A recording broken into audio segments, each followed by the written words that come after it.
everyone. Welcome to our live session today. I will be going over a quick starter presentation to welcome you all and introduce you to our program and opportunities if you have not, of course, previously attended our shadowing sessions.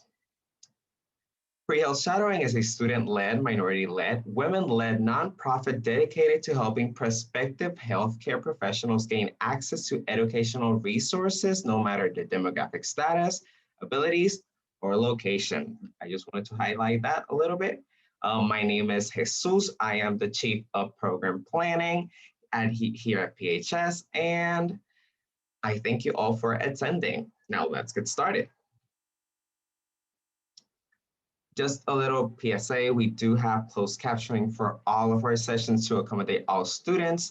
This setting is available on the bottom of your Zoom screen, and if you need assistance enabling the transcript, please direct message one of our team members. We are always looking for ways to be more inclusive and ensure our sessions are accessible to everyone. So please, if you have recommendations for how we can improve, you can email us at info@prehealthshadowing.com. So, since this is an international program, we want to know, where are you zooming from today, you guys? Drop it in the chat. I myself am calling from Puerto Rico, the Caribbean. There you got the polling question, you guys. You can answer whenever you feel ready.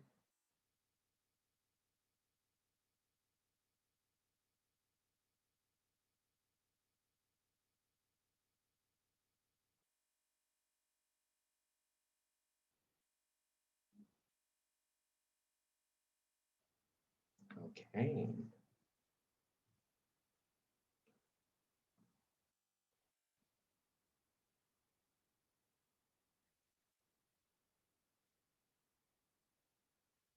Okay, I like that. Yeah.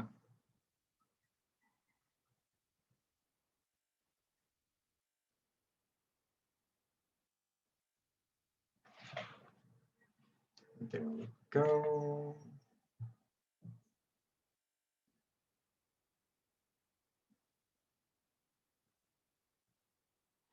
I can see that a lot of you guys are from the southeast part of the US over here. Okay, a little, one of you guys are some from the Midwest.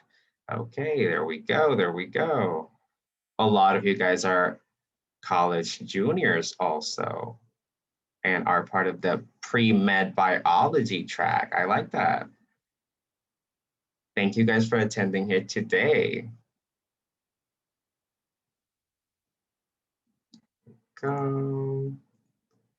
So if you want to stay in the loop, follow us on social media. We're active on both Instagram and TikTok, or you can also sign up for our email list on our website to never miss a session. We do have some wonderful opportunities for you all as benefits of being part of our program. We have partnered with Kaplan to get our students a 10% discount code that can be used on all Kaplan products, as well as free resources, such as study guides to help you prepare for your standardized tests like the MCAT, the NCLEX, or the PCAT. If you fill out our short survey in the chat, we will get in signed up for these deals for free. We also would like to draw your attention to another amazing program, that is Neolith. Neolith is an online mental health program for students and for young adults. We do know that this is a stressful time and life is already stressful in non-pandemic times. So for pre-health professionals especially, we know that the path isn't easy. So that's why we have partnered with Neolith to spread the word and offer free access to their services if you use the link in the chat or enter the code pre-health when signing up. Another amazing resource is Mask for Mask, which is a women-led organization that donates 4 masks for every 4 masks sold. These go to people in need during the COVID-19 pandemic, those in the homeless community, healthcare workers without their proper protective equipment, and others who are struggling to stay safe. With our discount code PHS15, you can get up to 15% off your order. If you buy through this method, pre-health shadowing will also get a 10% of the proceeds, which is amazing because we are, as I mentioned earlier, a nonprofit that runs solely off of the support of our community. If you want to play a bigger part in supporting PHS, we would love for you to join our network of student volunteers and team members. You can apply to be part of our administrative team and lead students in various projects and initiatives with professional outreach, grant writing, and more. We understand that as a pre-health student, you may not have the time. So we also offer the opportunity to volunteer asynchronously with tasks that can be done on your own time. We would love you guys to be a part of this program and contribute your own unique perspective. Excuse me. Also, if you're a high school student and want to get involved, we have started a program called HTP, or High School Training for PHS, which allows you to connect with college pre-health programs, get involved in fundraising for PHS, and organize resources for other high school students that are also interested in medicine through pre-health shadowing. We do want to recognize the hard work of all of you in the program. So if you are interested in getting published, you can submit essays, reflections, research papers, and reviews to our editor-in-chief through their link dropped in the chat, so we can get your work published on our website. This will definitely look great on CVs, applications, resumes, etc. So do take advantage of it if you can. Part of our mission at PHS is to promote diversity, and in order to do this, we have launched an initiative to have monthly panels to celebrate different demographics in the field of medicine. Some of these upcoming events include a series of patient experiences, COVID-19 roundtable, and International Student Forum. If you have a mentor, professor, or professional that has inspired you in any way, and you think they could contribute to these conversations, nominate them today using the link in the chat. If you can, we humbly ask that you donate to our program. As you know, and I mentioned earlier, PHS is completely student-run, and we are working around the clock to keep these free, accessible to everyone.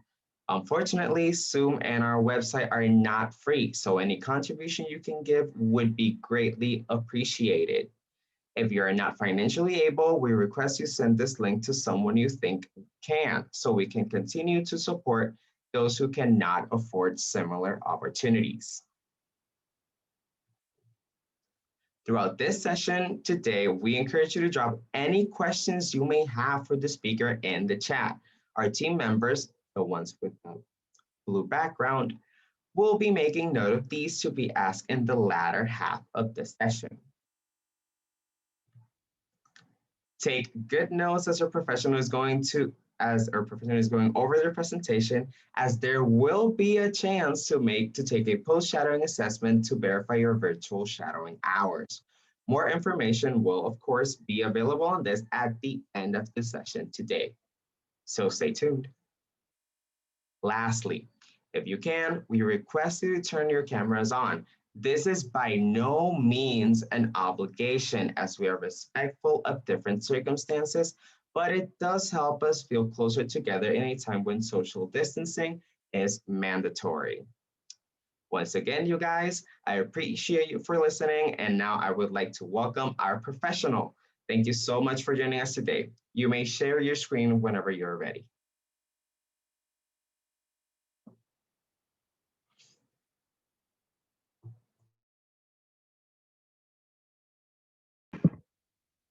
Hi there. Thank you for having me here today. Can everybody hear me okay? Just a thumbs up would be great. Awesome. As you can see, I'll introduce myself, but first I have to introduce this one. This is Chloe. So working from home means that Chloe is often on camera. So just so you know who's walking by, it's usually her, and she's probably going to interrupt us a few times. So I'll do my best to not be too distracted by her, but this is life working from home. So what I'm going to share with you today is my professional journey. So I'm going to tell you a little bit about my training background and the fields that I am in. So I am interdisciplinarily trained. And so primarily I'm going to be talking about cognitive neuroscience research through the lens of occupational therapy. So as I'll get to, I am a licensed and registered occupational therapist, and I have my PhD in cognitive neuroscience. And I'll tell you kind of the motivation behind getting interdisciplinarily trained in those two fields in just a moment. So I'm just going to start with my undergraduate education. I know many of you are undergraduates. We saw that the majority of you are college juniors, but I know that there are some younger folks on the call today, and I know that there's some high school students. So I ended up at Illinois Wesleyan University. I'm originally from Illinois, so this is about 2 hours away from my hometown. I actually toured there when I was a senior in high school and fell in love with the library, which is why I've highlighted the library here. My ambitions as an undergraduate were eventually to become a clinical psychologist. From very early on, I was interested in a career path that would allow me to do clinical care, research, and teaching. And so psychology felt like a good fit for me. So that's the psychology symbol up there in the corner. I also had considered for a while being a vocal performance major, but ended up doing a vocal performance minor. So I play piano, I sing, I play guitar, and these were really areas of passion for me. And so I was able to continue on with some of my training and some of my engagement in those activities by doing a minor in music while I was an undergraduate student. Interestingly, while I was an undergraduate student, I was introduced to occupational therapy, which I'm going to get to in a moment. So I said that I had intended to get a doctorate degree in clinical psychology because I wanted to teach and do research and have clinical opportunities. But I also wasn't aware of all the other fields that were out there, all the other healthcare fields that would allow me to have a similar kind of career trajectory. And I'm going to skip my next slide here because it's asking what you are studying. So I already got that information from all of you, which is fantastic. Thank you for sharing that in the polling responses. But I'm going to now say the question, which we also asked you, of have you heard about OT? Because this is where my OT journey starts. So when I was a junior in undergrad, I was looking for a summer internship in a research lab. And again, with the goal of becoming a clinical psychologist. I knew that having some research experience as an undergraduate was going to help me get into a graduate program, and I needed to demonstrate some research skills. And I met with my primary advisor, and she asked this exact question: have you heard about OT? And I said, nope, I have no idea what that is. So she did a little bit of explaining about what occupational therapy is. And she told me that the university I was at, Illinois Wesleyan, had a 3-2 program with Washington University in St. Louis. And what that meant was that I would do my first 3 years at Illinois Wesleyan, and I would do my next 2 years at Washington University. And those 5 years would allow me to get both my bachelor's and master's degree. This was 6 days before the application due date deadline in my junior year. So I was wrapping up that year 3. And what I learned is that in my pursuit of clinical psychology, I had inadvertently taken every single prerequisite for this occupational therapy program. In some of my volunteering activities, I had shadowed, had done enough pre-health shadowing like you all are doing to qualify for their shadowing hours to apply to the program. So I applied and I got accepted. So that is how I ended up at Washington University. Like I said, I'm originally from Illinois, but I am closer to St. Louis than I am to Chicago. So my family and I, I grew up as a huge St. Louis Cardinals fan. I love St. Louis. It's one of my favorite cities in the United States. And I was so lucky to spend 2 years there to study occupational therapy. Now, I saw in our polling question that some of you had never heard of OT, some of you were marginally familiar with it, and some of you are very familiar.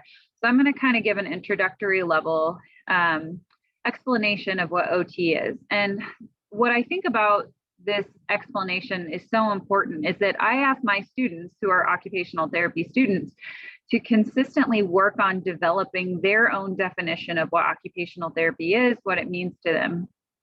So the best definition that I got, which I've adopted as part of my explanation, is that occupational therapy comes from the word occupy. So people often think, oh, occupational therapist, occupation equals work, so they help you get back to work.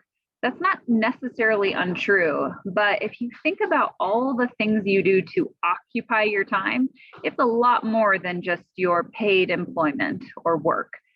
So when we think about occupational therapy, we're helping people begin or return to any of the meaningful activities that they do to occupy their time. And you may not think something like getting dressed is meaningful, but you can't go very many places if you don't have pants on. So it's it's pretty important that we are able to help people with the basics of getting dressed. So you're bathing, you're dressing, you're toileting, all those essential things that we do kind of first thing in the morning to get ready for our day, and then driving to work. So we'll often work with people on their ability to drive.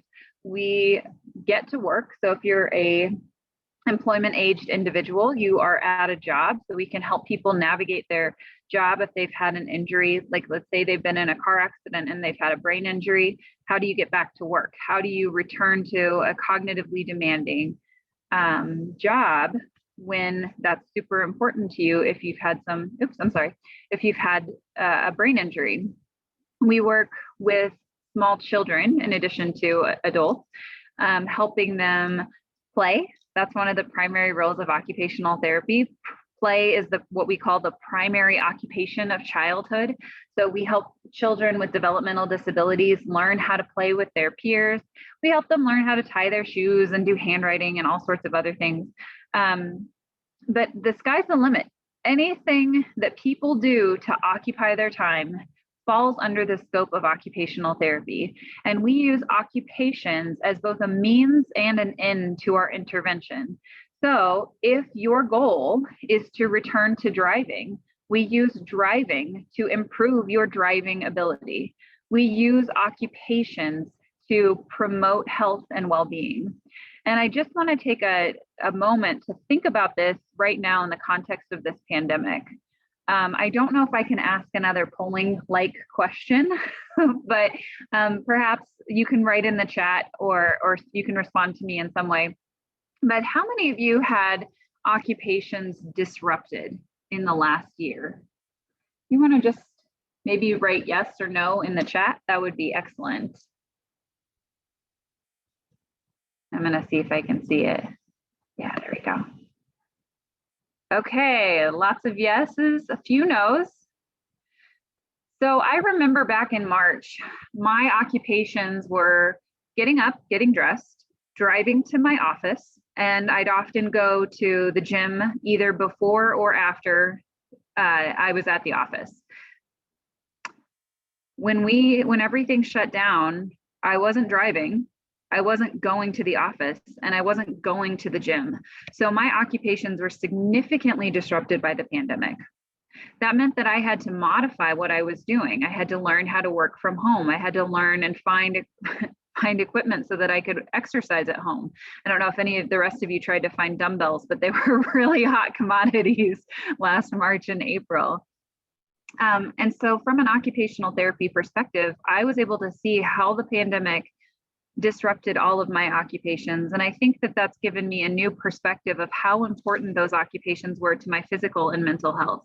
We've seen that people's mental health issues have skyrocketed through the pandemic, and it's likely because of these occupational disruptions. So when we say that occupations are both a means and an ends to health, we know that engagement in meaningful occupations promote physical and mental health. So we help people engage in as many of their preferred meaningful occupations as possible by whatever means possible. And I can answer questions on what we do as we get to the Q&A, but that's kind of an overview of what we're doing. So again, sky's the limit. We can help people get back to anything that they want to get back to. So the other polling question I asked you was about living abroad, because I want to tell you the next part of my story, and I'm having a little trouble. Whoops, I lost my slides. Let's try this again. All right, let's see if they'll advance here for me. So while I was in my occupational therapy program, I had the opportunity to do some of my clinical training in the Middle East. So one of the polling questions that I had asked you is, have you considered living abroad? So I know some of you are, oh, there we go. You can go ahead and answer this polling question. And I know that some of you are not local to the United States, but you can think about this of, have you considered living outside of your home country? So it's not exclusively, have you considered living outside of the United States?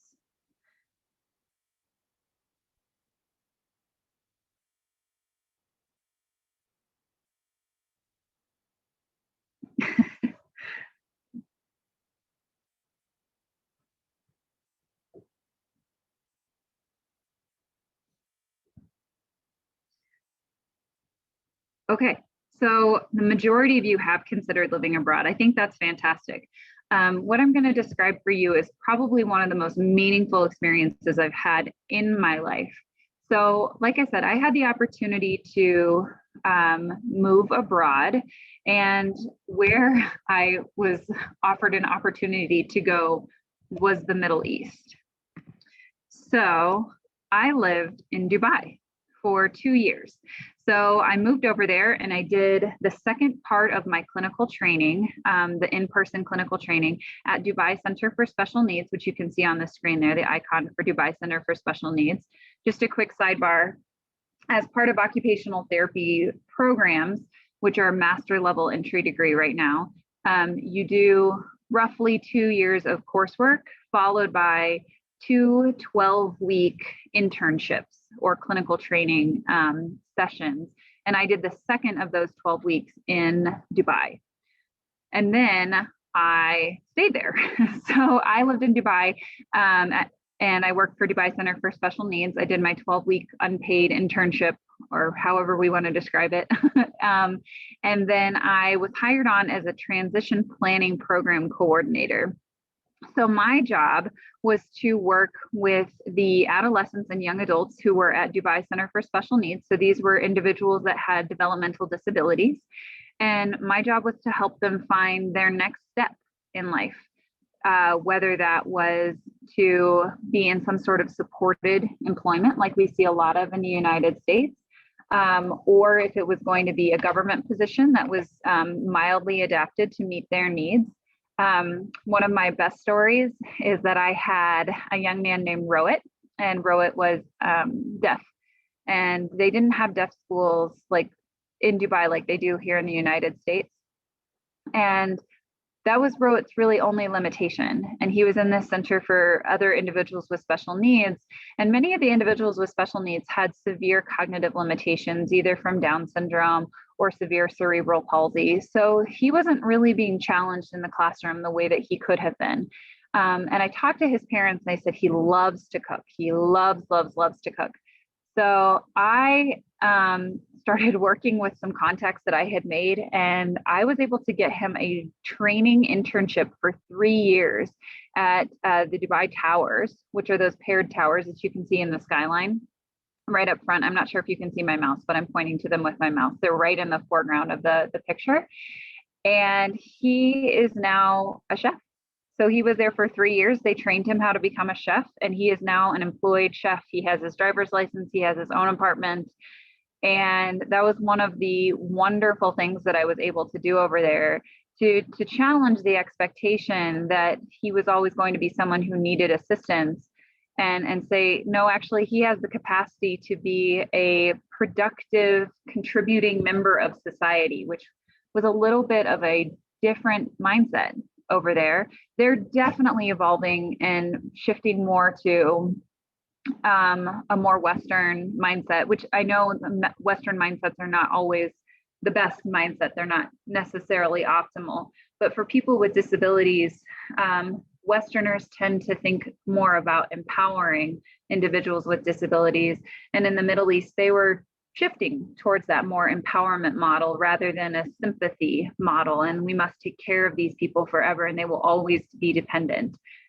So this was a really amazing opportunity that I had to help facilitate his career trajectory and his life. And so now he's engaged in all sorts of adult appropriate occupations that I think he really enjoys. I still follow him on Facebook.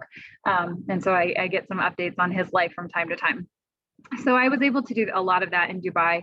One of the things that I realized while I was in Dubai, though, is that I was working with lots of folks with developmental disabilities that were affecting their cognitive functioning. So their ability to think and organize and plan. And occupational therapy is said to be an evidence-based profession. Many of you have probably heard of evidence-based professions or evidence-based medicine before. And what that basically means is that we're trying to leverage empirical research. So research that's conducted in laboratories or clinical settings that have research goals, and that those findings are to be translated into clinical practice. And what I felt was that for individuals with cognitive deficits, the research just wasn't there. I felt like I was supposed to be doing evidence-based practice, but I didn't have the evidence to inform my practice for individuals with cognitive deficits. So I decided that I wanted to contribute directly to that body of evidence. So I decided to apply to PhD programs, and I applied to them while I was in Dubai. And I was accepted at the University of Nevada, Reno, and I worked in the memory and brain lab. So my PhD is in cognitive and brain sciences. That's a picture, you can see the picture of me at graduation day.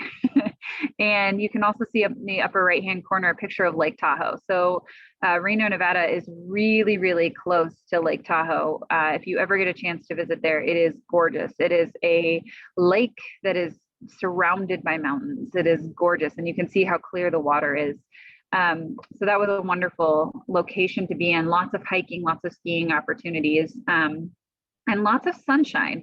So even though mountainous areas are known for getting quite a bit of snow, they're also high desert areas that they can often be high desert areas that get lots of sunshine, which was important to me. And while I was there, in addition to completing my PhD, which I'll talk a little bit about that research in just a moment, I was part of the Nevada LEND program, and LEND stands for Leadership Education and Neurodevelopmental Disabilities. And so I worked on developing my understanding of interdisciplinary efforts. So I was doing trainings and shadowings, and on Saturdays we had 8-hour didactic seminars where we talked amongst physicians and speech therapists and physical therapists and genetic counselors and parents of individuals with disabilities, so that we could really understand how to help and to design research studies or provide clinical care with interdisciplinary perspectives in mind. These LEND programs are part of a network that is nationwide in the United States.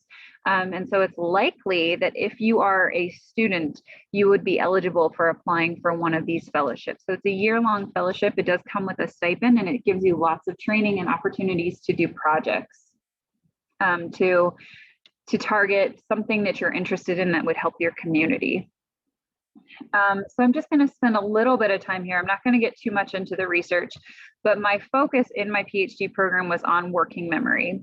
So again, I'm not going to get too much into this, but working memory is a cognitive ability. It operates over a few seconds. It has temporary storage. It's often where you're manipulating information, and it gives you the ability to focus your attention. So most of us are using our working memory right now. It's a cognitive capacity that is essential to being able to perform most everyday occupations.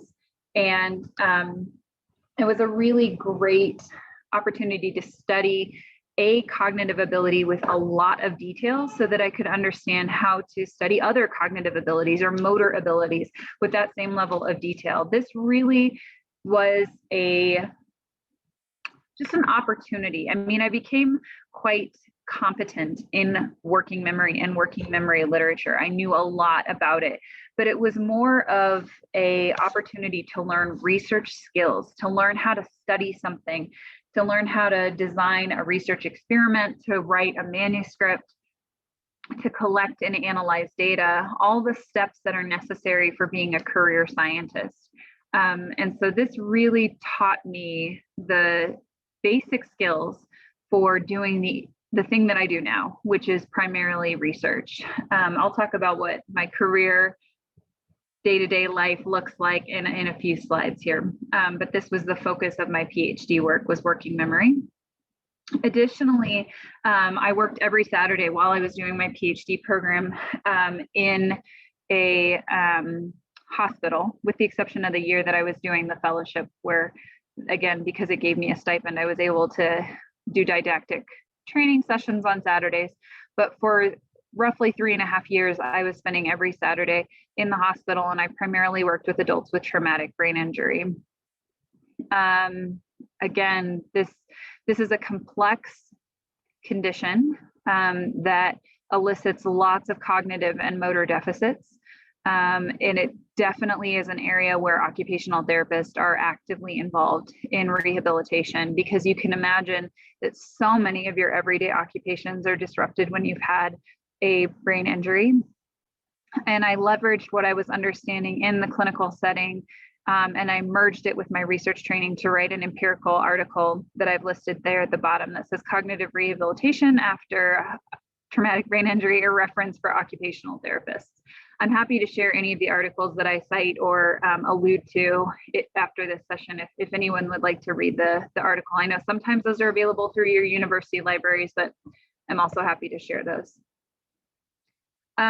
So having done quite a bit of clinical work and a little bit of research in traumatic brain injury, I was able to secure a postdoctoral position at Johns Hopkins School of Medicine studying pediatric traumatic brain injury.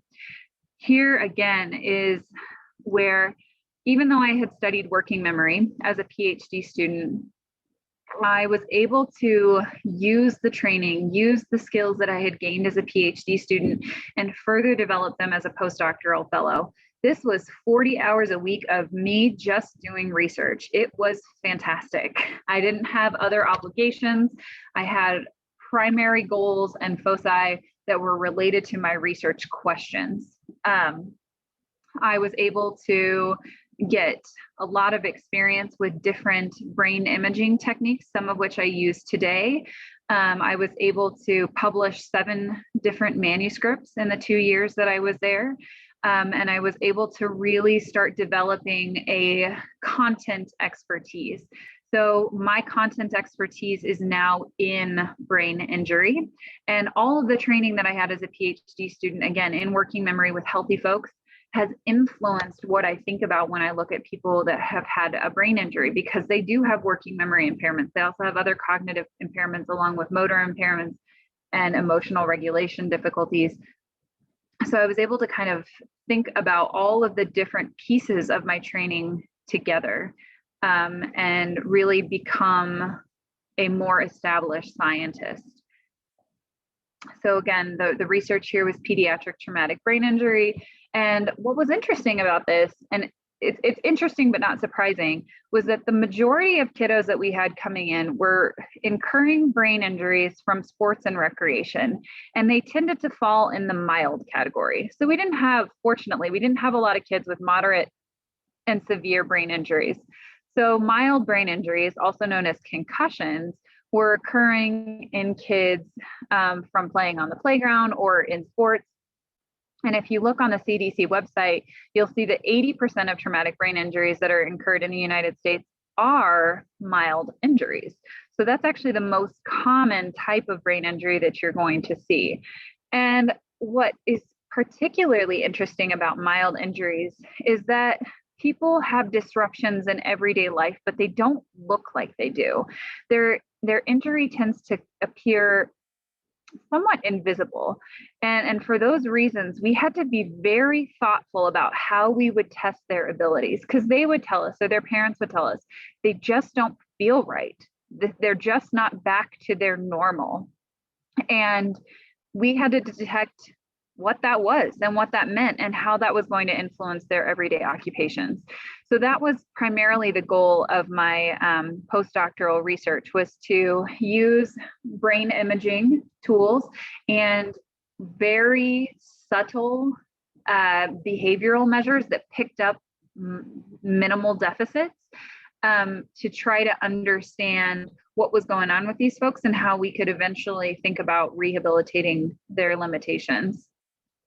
And again, because mild traumatic brain injury is the most common, that's where I decided to start focusing my research efforts as a faculty member. So I am now on faculty at Colorado State University in the Department of Occupational Therapy.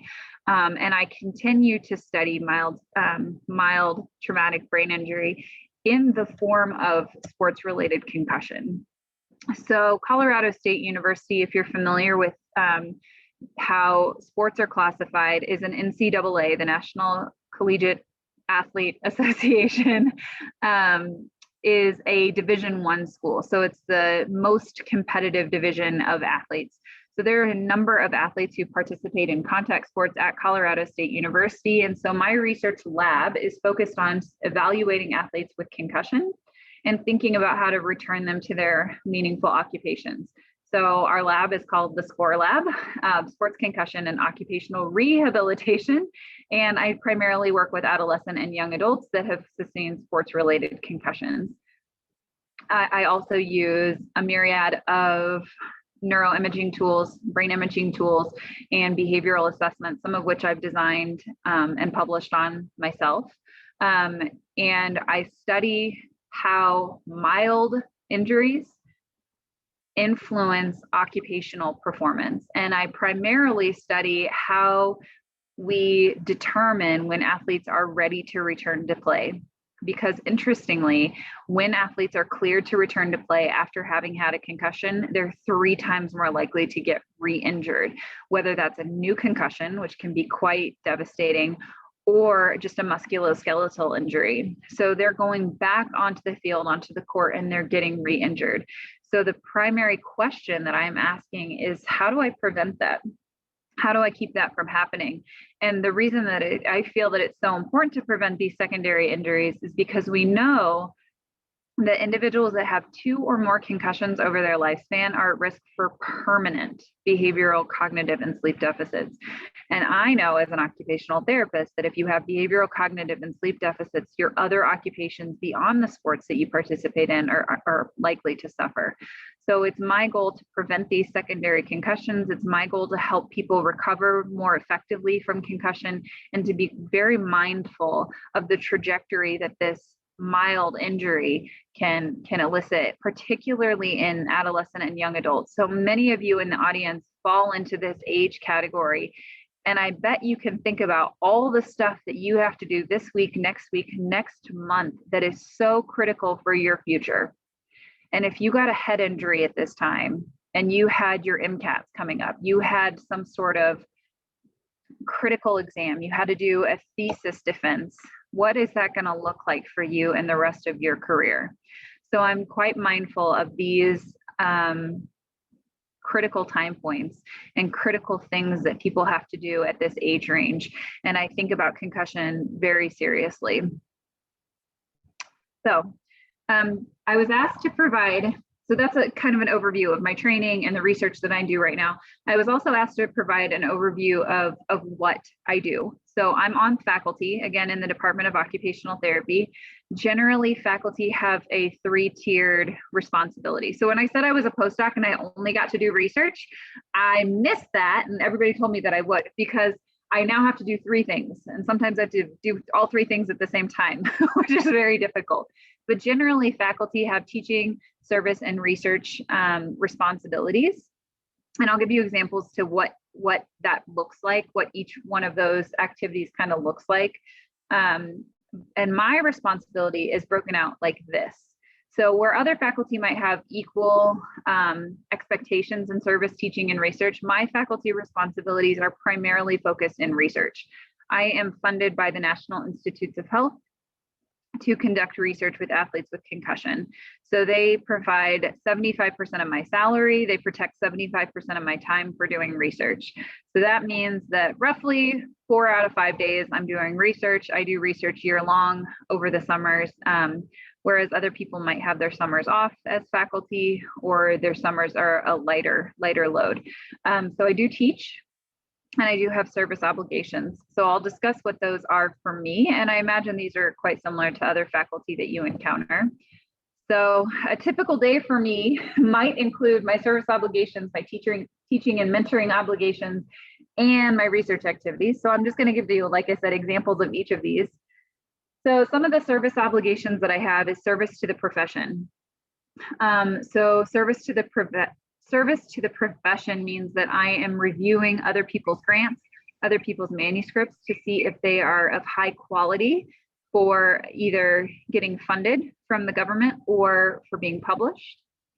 I sit in a lot of meetings as part of my service obligations, and I give presentations. So this presentation today is considered outreach to folks like you, and it falls under the service obligation. And you better believe that everything that I do, I have to document. So I keep, I'll have a PDF copy of the email invitation to give this presentation, or a thank you email, and I'll put that in a portfolio. It's digital, luckily, but I'll put that in a portfolio to demonstrate that I have been doing service to the profession, to the larger, greater good of those of us who do science and healthcare. I also have teaching and mentoring responsibilities. In the fall semester, I teach a course to occupational therapy students. It's a reflective and evidence-based practice course. So I teach them how to use reflection in their everyday clinical practice, and I teach them how to interpret evidence from our professional organization, from research articles, from their clients, because the information we gain from our clients is also evidence. And I help them integrate that into their clinical decision-making skills. I also do quite a bit of mentoring. So I mentor undergraduate students who work in my research lab all the way up to PhD students, and I will hopefully eventually have postdoctoral fellows that I mentor. I help them with data collection, or they help me. We do it together. We do lots of data collection. We do presentations at conferences. We write manuscripts, and I try to give opportunities for everyone in my lab, from the undergraduates all the way up to the PhD students, to publish if they want to publish, to write grants if they want to write grants, and to present at local, national, or international conferences if they're so inclined. So this is aligned with the research activities I do. As I mentioned, I do a lot of brain imaging. This is just an image of one of my athletes who participated in electroencephalography research. So that's EEG. So I collect EEG data from her. Then I do a lot of complicated data analysis. So interpreting brain imaging data is a little trickier than interpreting behavioral data, but I have some great mentors myself. So I not only mentor others, I get mentored by more senior scientists as part of a continued need and desire to continue learning throughout the rest of my life. And I write up my results. I do a lot of manuscript preparation. I do a lot of grant writing. The grant writing is what funds me and funds my lab. It allows me to pay participants for donating their time to our research questions. And under normal circumstances, not right now, I travel. I get to travel. So I get to fly to conferences. I am right now working on a conference abstract for the World Federation of Occupational Therapy, where we have a conference slotted. Hopefully we'll have it slotted for March of 2022 in Paris. So maybe next March, that'll be me on an airplane flying to Paris, which would be pretty cool to present my research to an international group of occupational therapists. A typical week, don't be scared, looks like this. So a typical week for me looks like teaching and mentoring obligations, which I have in deep green, meetings, which are in red, email catch-up, organization, which is in yellow and purple, data collection, which is in blue, writing, which is in green. And you'll notice, this I think is quite important, and I like to advocate for this, is I have orange and I have like a taupe, I don't know, khaki colored. So the orange things are my workouts. So I schedule those first. I have to take care of myself. so that I can take care of others. I think that my physical and mental health are much improved by consistent exercise. So you can see my workouts are on my calendar. And then I also have the khaki colored ones are usually things that I have to do for my family. So my dog's name is Pancake. And when I have long days like the day that you can see on Thursday, she needs to go to daycare. So I have to drop her off and pick her up. And I need to schedule those things on my calendar. It might seem a little neurotic, but it helps me know how much time I need for things. It helps me prepare and plan and make sure that I can meet all of my obligations, not only for my job and my students and the people I mentor, but also for my family and for myself. So these are lessons that I've learned, sometimes the hard way, sometimes not so hard. And I just do the best that I can with the hours that I'm given in each week. But you can also see that you might be able to see that there's a lot of flexibility in this. I'm not clocking in and clocking out to a hospital position. I created this schedule myself, with the exception of the Monday afternoon teaching, everything else I scheduled myself. So my calendar is open and I fill it. So that can seem daunting. At times it can seem liberating. At times it means that if I do have a doctor's appointment at, what's that, like 10 a.m. on a Tuesday, I can make that doctor's appointment, but it's probably going to adjust what I have to do later on in the day. So I want to make sure we have plenty of time for questions because I really want to hear from you and honestly want to stop hearing myself speak. So I'm just going to share some take-home messages and advice. So I just want to say, if I haven't expressed this clearly, that training in occupational therapy and or psychology can prepare you for a variety of career opportunities. So I have worked in lots of different settings. I've been eligible to volunteer in different places because of my different training. And I think that there's so much potential with a career in occupational therapy. And I want to point out that I love that this group is including people who are international, it's women-led, it's minority-led, because occupational therapy is unfortunately a profession that is sorely lacking in diversity. And we would love to have a more diverse workforce of folks to help promote occupations of people across the lifespan. I think it's a wonderful thing when you have a healthcare provider who looks like you and has a similar cultural background as you, because that might help you create that therapeutic connection that is so necessary for healing. So I really would like to see more diversity in my profession. So I'm so happy to hear that that's one of the primary missions of this group. I also want to point out, sliding off of that for a moment, is that research careers are exceptionally rewarding, but they do take a lot of time and training. So you can probably see that I was in school for a long time. So between my bachelor's, master's, PhD, and postdoc, I was in school for 11 years. So that was 11 years of my life that I dedicated to my time and training, but it was certainly worth it. And it's worth it because I learned something new every week, if not every day.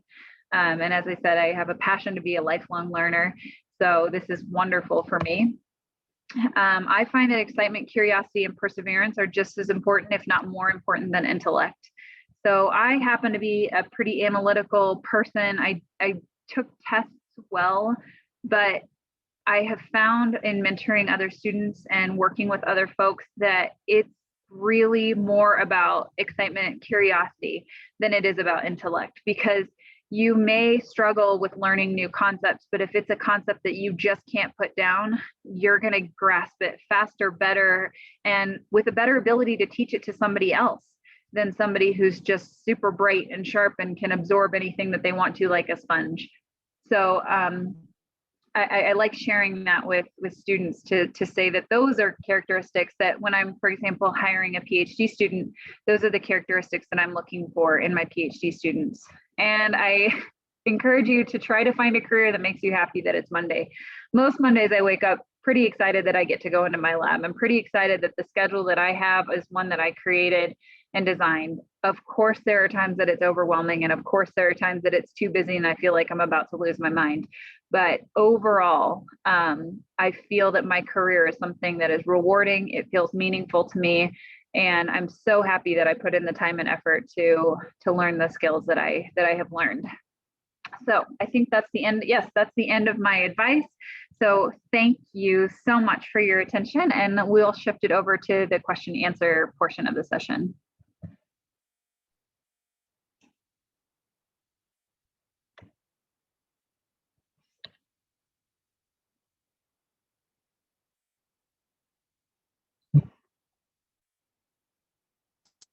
Question.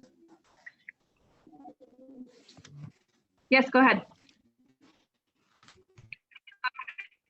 Hi, I do have two questions. What are the types of therapies that can help patients with brain injuries and or repeated TBI occurrences such as a concussion? And my other question is, can patients use OT endurance back from a TBI? So I think I got your first question asking about what type of therapies are helpful for TBI, and I'll address that one first. But the second question, you cut out just a little bit. I'm sorry, I missed it. So if you want to type it in the chat or try repeating it. I'm sorry. Try to repeat it. Can patients use OT to get their endurance back from a TBI? Yeah, so I'm going to answer that question, both of your questions together. So one of the things that I think I mentioned is that we use occupation as a means and an end to intervention. So what our first session with a client looks like when we're OTs is we ask them about their occupational profile. We ask them where they live, we ask them what they do, and we get a sense of the things that are super important for them to return to. And then we practice those things. As much as we're able to practice those things in a hospital setting, we practice them over and over again. If I have a client who primarily manages the finances in his or her household, I work with them on bill pay activities in our OT sessions. As far as endurance, we help people with concussions and brain injuries. We think about these, this is such a great question, because we think about concussion, brain injury as an energy crisis, where your brain just doesn't have as much energy as it needs to do the everyday things that you do. So we think about gradually grading up the demands of your energy output and giving yourself time to rest and allowing yourself the time that you need to recover and get back up to your 100% energy output. We help people with energy conservation techniques, not only people with brain injury, but people with all sorts of things. Like if someone has just had a heart surgery, for example, we do a lot of energy conservation techniques so that they don't wear themselves out with their morning shower and find that they can't do anything else the rest of the day. So all of our interventions are highly tailored to the individual, and we use the activities that they need to do to help them recover from the deficits that they have experienced as part of their brain injury. Does that answer your question? Thank you. Yeah, it actually does. That leads me to another thing. What would that look like for a patient in the hospital setting? What would you typically do to get them to be discharged by me? Or how would that look? Sorry about that. How would that look to see if we had a patient on a ventilator? How would that look to get them back to being DC'd 3 days later? I just want to know that one. Yeah, so we're not going to. Well. Sorry, we're getting a little bit of internet issue. Yeah, so that's a great question. So if somebody is in a hospital setting where they're on a ventilator, we consider that an acute care setting. So that's your basic, large, huge hospitals. They typically don't get discharged home under those circumstances. So if they're on a ventilator and then they're discharged 3 days later, they're often coming to an inpatient rehabilitation center. The inpatient rehabilitation centers take people once they're medically stable, but they're unable to do their activities of daily living. So their ADLs. Your ADLs include your bathing, dressing, toileting, and self-feeding capacities. So my first day with a client who's been on a ventilator, who's had a severe traumatic brain injury, who's now breathing on their own, but is quite weak. My first day with that client is a physical assessment of how well they move.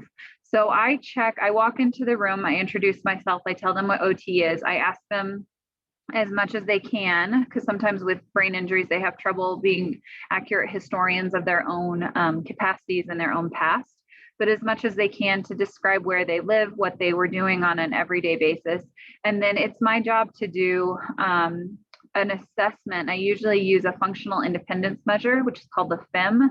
I use the functional independence measure to evaluate their ability to sit up in bed, to move from the bed to a standing position or into a wheelchair, to remove their clothing, to put their clothing on, to get on and off the toilet and use the toilet if they need to during the session, to complete hygiene after using the toilet. I have them get in and out of the shower, and I assess their ability to do those things with and without my assistance, and that's on a graded level. So a 7 on this functional independent measure is where most of us, I expect, are for showering, where we can get in and out of the shower by ourselves, we can dry ourselves off, we can wash all of our body parts without somebody else assisting. You drop down to a 6 when you're using an assistive device like a walker or a cane for those kinds of activities. And a 5 is where somebody is in the room with you. So they're visually supervising you. And then you drop 4, 3, 2, 1 by the amount of physical assistance that they need. So for someone to come from having a brain injury that required that they had breathing assistance, like on a ventilator, to getting home requires a lot of practice with those skills. And we typically don't discharge people home until they're about a 5 or 6 on that FIM, where they're either able to do the things with just supervision or able to do those things with a walker or a wheelchair, more or less independently. And it depends also on what their home looks like. The home that I'm in right now, I bought because there are no stairs to get to the main bedroom and the main bathroom, because I couldn't send people home because they couldn't shower, strictly because they couldn't climb stairs. That was it. They could walk on flat surfaces. They were fine. They could get in and out of a shower and use the toilet. But if their toilet and shower were upstairs, they can't go home. They got to go somewhere else. And it also depends on who lives at home with them and who's able to support those needs that they continue to have once they are eligible to leave an inpatient rehab facility. Thank you for asking that.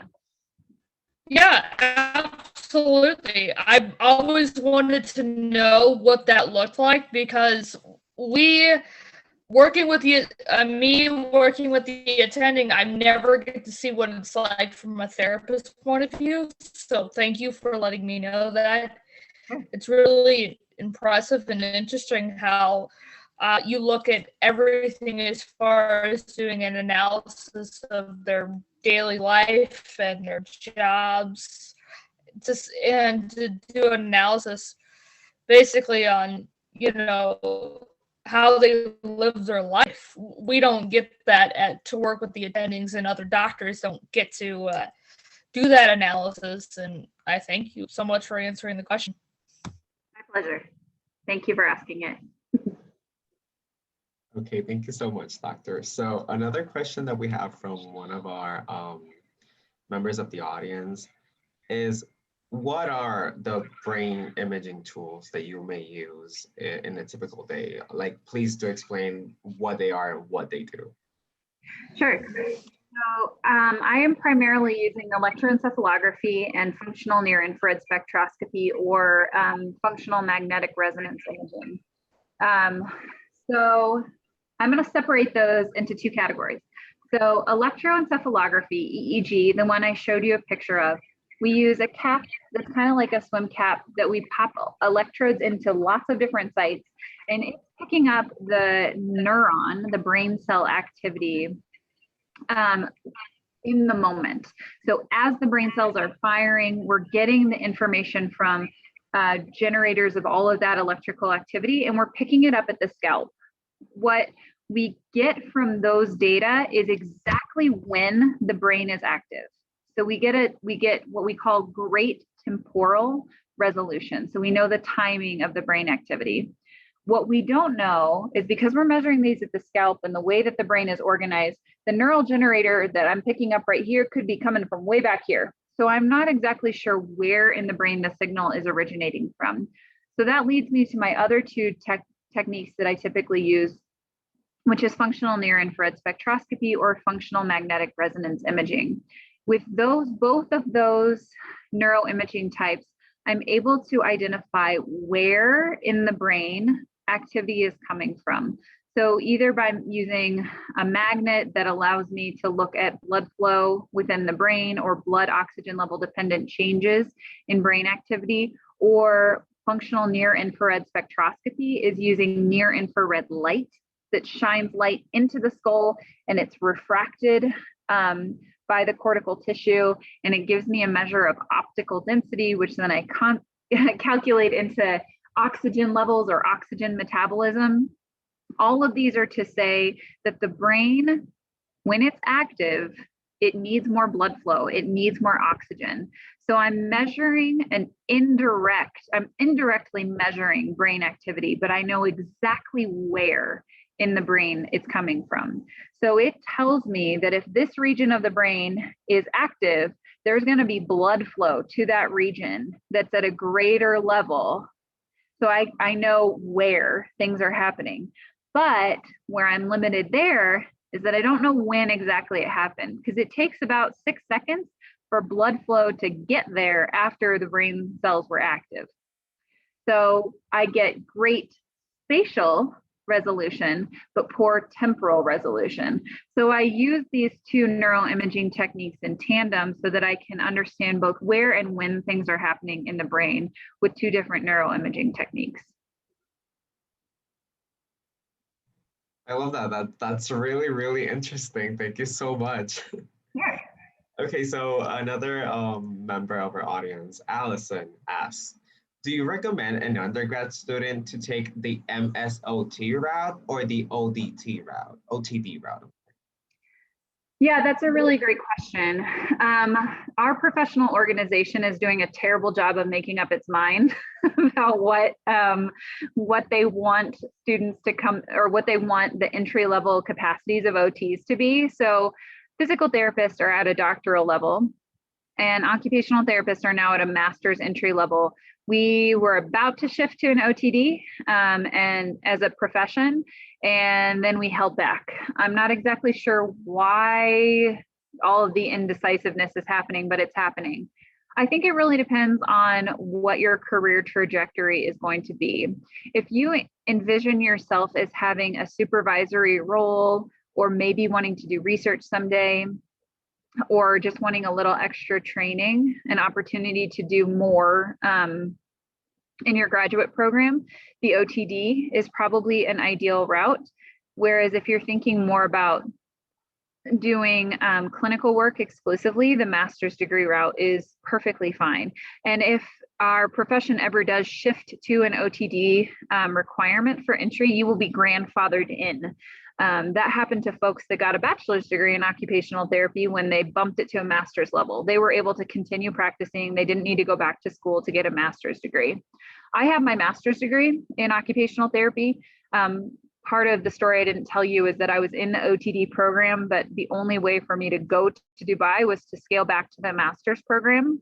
And then I decided to do a research doctorate rather than a clinical OTD doctorate.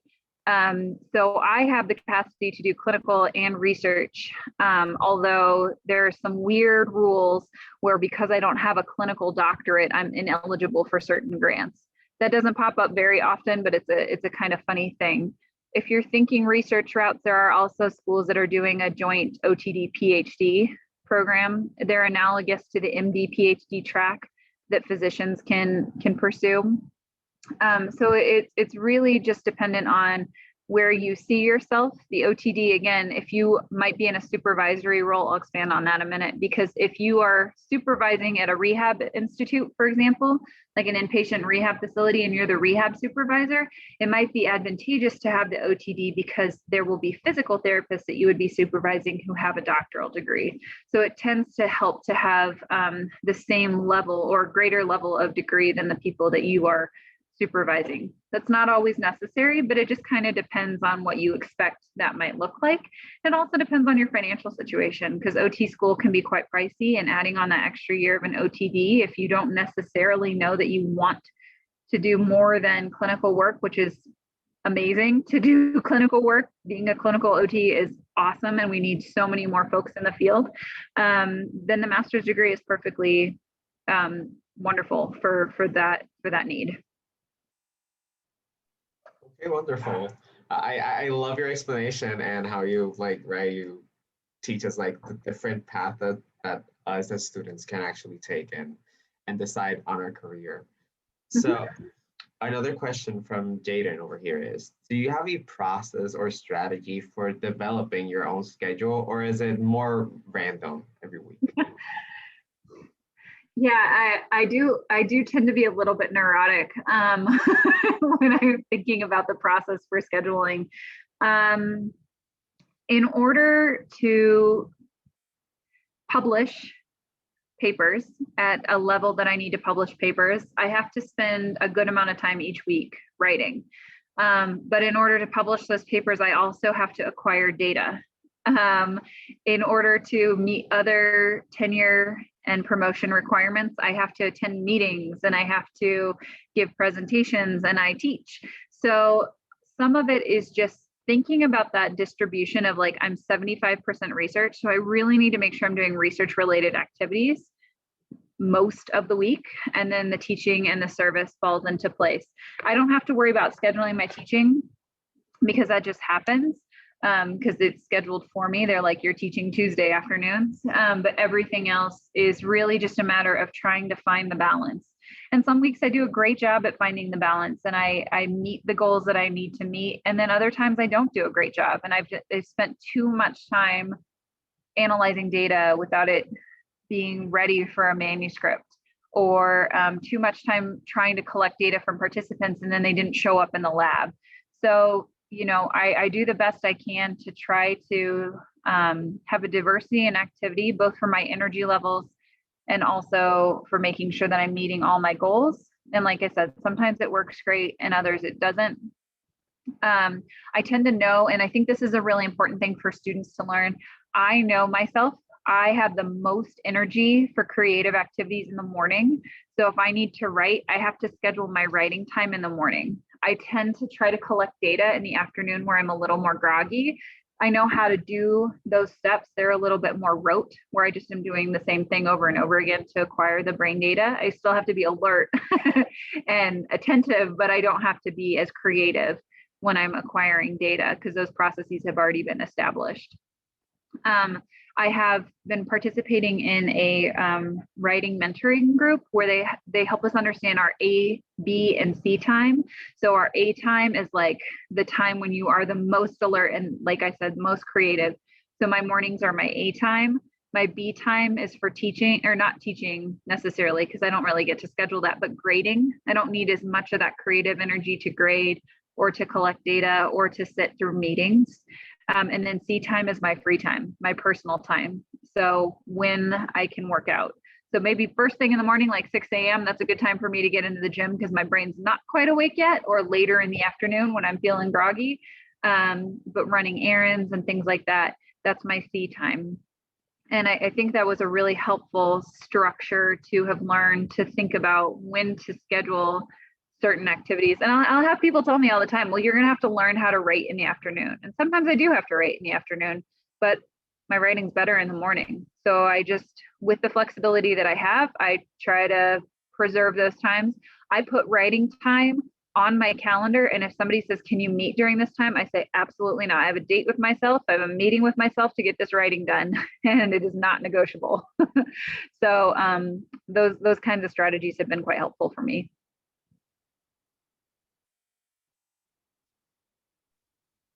Thank you so much. I saw that one of the members wrote that they will definitely be implementing the ABC time method. And I was thinking the same thing.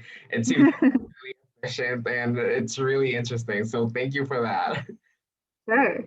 Another question is, did you ever face doubts or not have support from your family or friends while on your path to becoming an OT? Not so much on my path to becoming an OT. My PhD had more obstacles. I felt in my first year or two that I didn't know exactly what I was doing. I went through a divorce during my first year of my PhD program because my ex didn't really understand why I wanted to do it. And while I was floundering, it was harder for him to understand the big picture of why it was going to be helpful. You know, you don't know exactly what you're doing in a PhD program until you're probably in your second or third year. So I think doubts in the first year or two are quite common. There is quite a bit of divorce that happens in graduate programs because of those issues. And I think, you know, I had not resigned because that sounds negative, but I had felt like I was going to be an OT when I graduated my OT program and got married. And then when I felt like I needed to generate the evidence for my field, that didn't align with my ex's perspective of what our plans were for our life. And so it put some things on hold on a personal level that I was okay with, but my partner wasn't. And so that just ended that relationship. I don't regret that. He is now married and has children and has everything that he wants. And I'm very happy about that. And I have the same. But I think those are the tough choices that you sometimes have to make when you go into a career that requires 11 years of training. But again, I love that I get to create the schedule I get to do. I love that I get to ask and answer questions that are just burning in the back of my mind. And I don't regret the choices that I've made for my life. Great, I love that. Thank you. Okay, so this is like another, like, you know, into your life type of question. Was there anything you didn't like expect when you got into the OT profession? Having less experience than some of my classmates, I wasn't exactly sure what OT was probably for a little while. I didn't have the language, or some of the shadowing that I had done was with sexual assault survivors. So it was a role that OTs can certainly be in, but it wasn't a primary role for us. It's kind of an emerging practice area. And so I had a little bit less understanding of what OT did. And I think I had just some normal resistance to some of the clinical stuff that we do. Just spoiler alert, if you're an OT, you wipe butts. It happens. But if you if you frame it in the way that I care about this patient, and this patient would much rather be doing this for himself or herself, I'm here to help. I am here to help them figure out how to do this on their own and get home and feel confident going to a restaurant and using the bathroom by themselves. Like, that's my job. And I think people get kind of leery of clinical positions where they're very intimately involved in hygiene needs of their clients. But when you see someone's eyes fill with tears when they brush their hair for the first time after a stroke, it is all worth it. Even when you see them able to wipe themselves after having a stroke, because you gave them the skills and the tools and you help them strengthen their arm and their hand to do that by themselves, it's totally worth it. So I wouldn't let that deter you, because those intimate moments are the things that make you go home and feel like you've made a difference. I love that. I love how you talk about your profession as in, like, you really do love what you do, and I think that's what we should all strive for when, you know, when we become like future healthcare professionals. Thank you for that. You're welcome. Another question is, was OT school similar to what you thought it would be? It was more intense than undergrad in that my days were scheduled. I had more classes during the day and I had to do my homework at night. When I was in undergrad, I was able to work a couple jobs and I had a lot more downtime. My days were much more structured in OT school. Like there were some days I was in class like 8 to 5 classes and labs. You know, I had lunch breaks and stuff, but they were pretty full. But I think what was fantastic about it is it taught me really good time management skills. And it also taught me how to set cutoffs for myself so that I could take care of my health. I now try not to work in the evenings and the weekends so that I can spend time with my family, which includes 2 dogs, a cat, and my partner.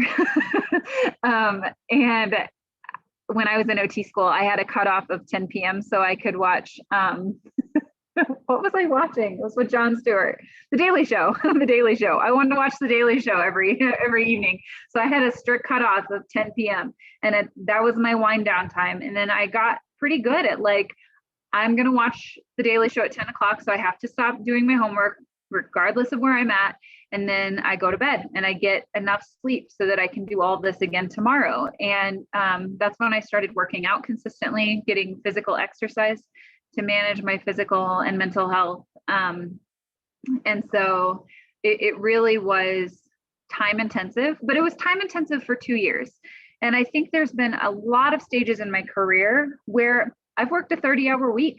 It was awesome. There have been times where, especially when I was doing my dissertation, where I was working from 7 a.m. until 9 p.m., just solid, no breaks. Like I was collecting data from 7 to 2 and then working on data analysis from 2 until 9 p.m. Like it was a lot.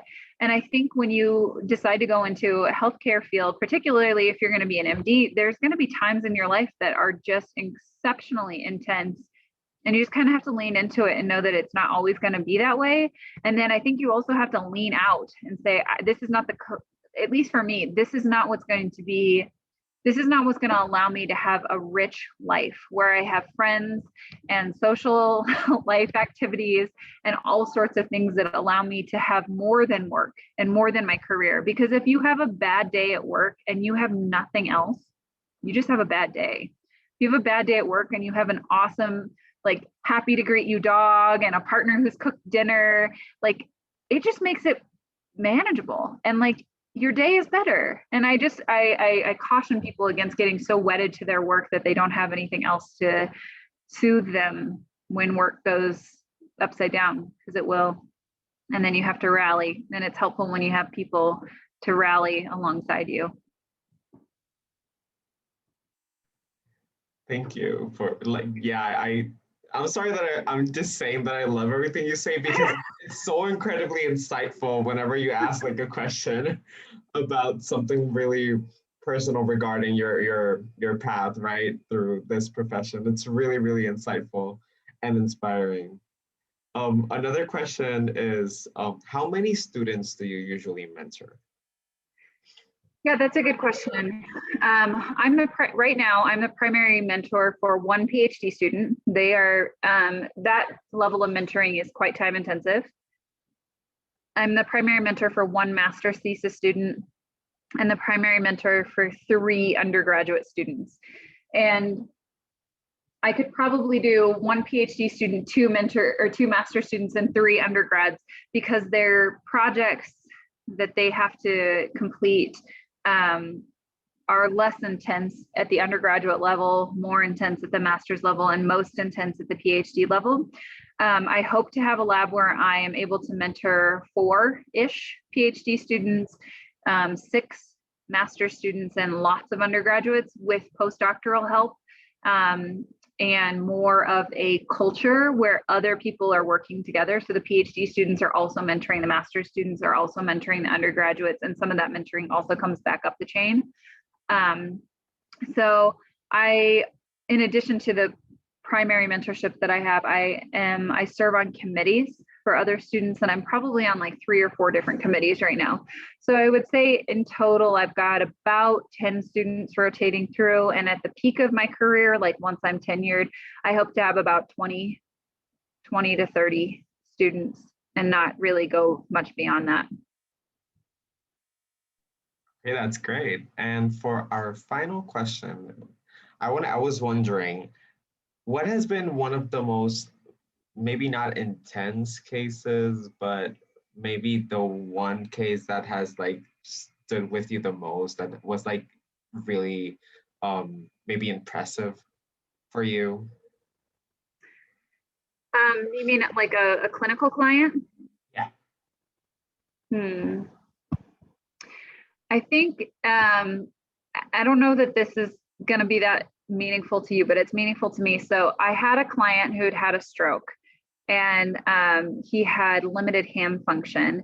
And in my evaluation of him, I learned that he was a musician. And so as part of one of my OT sessions with him, we worked on his hand mobility by playing scales on the piano. And I felt so lucky to have had a music minor degree and parents who generously paid for lots of piano lessons for me as a kid, that I was able to use a skill that I didn't get in OT school, but a skill that I knew was a meaningful occupation to me, to bond with my client on a meaningful occupation to him, and really truly use occupation as a means and an ends to our therapeutic session. What was beautiful about it is he was playing piano after our session and for other people in the hospital, because he was just so thrilled to be able to work on improving his hand, because he was motivated to help himself get better. He was an active participant in his rehabilitation, and he was doing something that he loved. And that's where it just all kind of merges together. When you figure out what your client loves, give them the opportunity to do it, and then they can become an active participant in their rehabilitation. They don't even need you anymore. You were just there to to guide them to the activity. Yeah, would definitely love the case. Thank you again for sharing. Sure. Okay, so I think we are ready to wrap up. So I'll be sharing my screen over here. Once again, thank you so much for that incredible presentation, Dr. Stephens. And I think we all learned a lot. At least I know I did. So considering this, I want all of you guys, our audience members, to take a moment to reflect on this session today. So some of the questions we have over here are: what brought you to this session? What are 3 major takeaways you got from it? And what do you want to learn more about? Just maybe write on a note or just answer these questions in your mind. Whatever you feel like doing that makes you comfortable. Oh, but we also want to highlight that this reflection or writing is not, of course, required.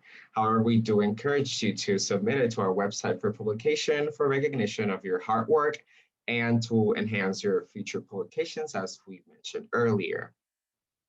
If you want to learn more about pre-health shadowing and get involved in our program, we encourage you to visit our website. You can become an asynchronous volunteer to get certified hours through professional nominations, graphic design, and social media promotion. We are also accepting team member applications if you want to take on a more active role in PHS to lead projects and initiatives to be up here with us. Once again, we are humbly asking that if you are financially able to donate, that you please consider sending a few dollars to us via Venmo or PayPal, whichever works for you. It costs a lot to keep our program up and running and free to all of you. So if you're someone who can afford to, or if you know someone else who can, please support those who cannot by donating to our organization so everyone can continue to get the education they deserve. Otherwise, we simply ask you to spread the word about pre-health shadowing to reach as many students as possible.